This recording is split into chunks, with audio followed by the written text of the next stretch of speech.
तो नशा है। तो गोपियां अगले दिन फिर गई, माखन जल्दी बेच बाच कर फिर कथा में बैठ गई।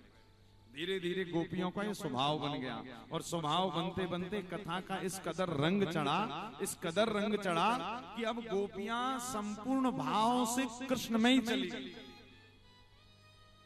और गोपियां जब सिर पे माखन की मटकी रखकर माखन बेचने जाती तो क्या कहती है? माखन लो माखन। किंतु जब कथा सुनने के बाद भगवान की कथा का नशा ऐसा चढ़ा कि मुख से माखन की जगह कभी कभी क्या निकल जाता? अरे मोहन लो मोहन, मोहन लो मोहन। इतनी कथा सुन ली, इतनी कथा सुन ली कि मोहन को ही बेचने लगे।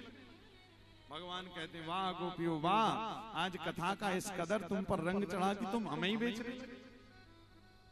भैया ठाकुर जी की कथा का रंग एक बार चढ़ जाए।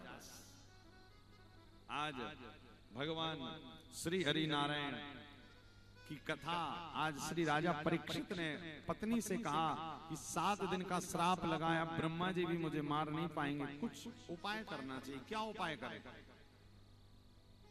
ये तो पता चल गया कि 7 दिन बचे, तो घर परिवार वालों को नहीं बुलाया। कहते हैं अपना राजपाट छोड़कर सुखताल चले गए, हरिद्वार के पास में सुखताल गंगा जी के तट पर। और सबसे प्रश्न पूछ रहे हैं। क्या प्रश्न कर रहे हैं? बोले जिनके जीवन में 7 दिन हो उसको क्या करना चाहिए? यत् फलम नास्ति तपसा न योगेन समाधिना तत्फलम लभते सम्यक कलौ केशौ कीर्तना। राजा परीक्षित को सब अलग अलग बात कर रहे हैं। कोई कह रहा गले तक गंगा जी में डूबे रहो तो मुक्ति हो जाएगी, कोई कह रहे हैं इतने 1000 नाम ले लोगे तो तुम्हारा कल्याण हो जाएगा, किंतु कोई ठीक ठीक बात नहीं बता पा रहा। राजा परीक्षित सोच रहे हैं इन सबसे मेरा कल्याण थोड़ी होगा, टाइम कम है। उसी समय उसी भरी सभा में कौन आए?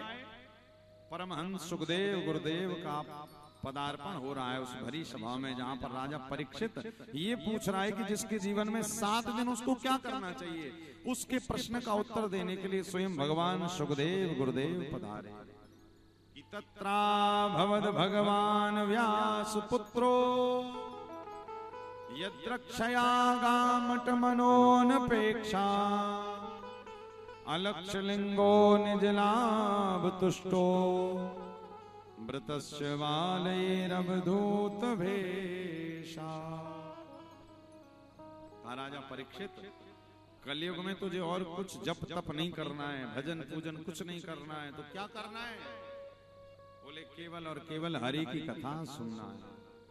हरे कलयुग केवल नाम आधारा और सुमिर सुमिर नर उतरहि पारा। कलयुग केवल नाम आधारा, सुमिर सुमिर नर उतरहि पारा। राजा परीक्षित ने कहा सरकार मेरा एक प्रश्न है। क्या? बोले जिनके जीवन में 7 दिन उनको क्या करना चाहिए? सुखदेव गुरुदेव कहे राजन बड़ा अच्छा प्रश्न है आपका। और सुखदेव स्वामी ने कहा राजन केवल आपके जीवन में 7 दिन नहीं है, सबके ही जीवन में 7 ही दिन है। कथा कब से शुरू हुई थी? 24 तारीख से। उस दिन कौन सा था याद है? बुधवार था। और बुधवार से प्रारंभ होकर ही मंगलवार तक चलेगी। और बुधवार से बुधवार, देखिए 7 दिन की सप्ताह में 7 ही दिन होते हैं ना, रविवार से शनिवार।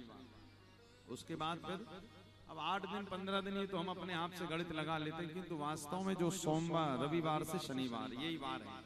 इन्हीं वारों में हम जन्म लेते हैं, इन्हीं वारों में धन कमाते हैं, इन्हीं वारों में विवाह शादी होता है, और इन्हीं कोई एकाध वारों में हम चले जाते हैं। 7वें से 8वां नहीं होता। अच्छा कैसे चले जाते हैं? बोले उसका भी नहीं पता। कैसे? आपने देखा रसोई में माताएं जब भोजन बनाती हैं तो गैस सिलेंडर होता है, तो गैस सिलेंडर में क्या होता है?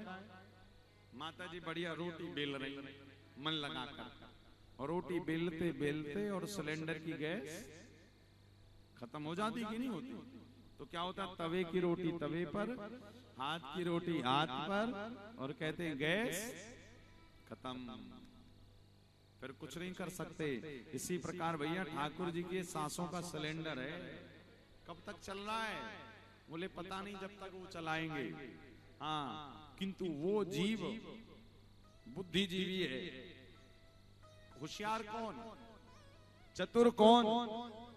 बोले चतुर वो जो इन सांसें जब तक श्वास निकल रही हैं, बोले वो चतुर है जो चलती हुई सांसों में राम नाम रूपी चैतन्य अमृत को डाल रहा है। और बोले वो सबसे बड़ा भागा है जो इन सांसों को दुनिया भर में लगा। वो स्वामी जी लिख रहे रामचरितमानस में, चतुर शिरोमणि। कौन है चतुरों का शिरोमणि? बोले चतुरों का शिरोमणि वो है जिसने अपनी जिह्वा पर राम नाम रूपी मणि को पधरा दिया।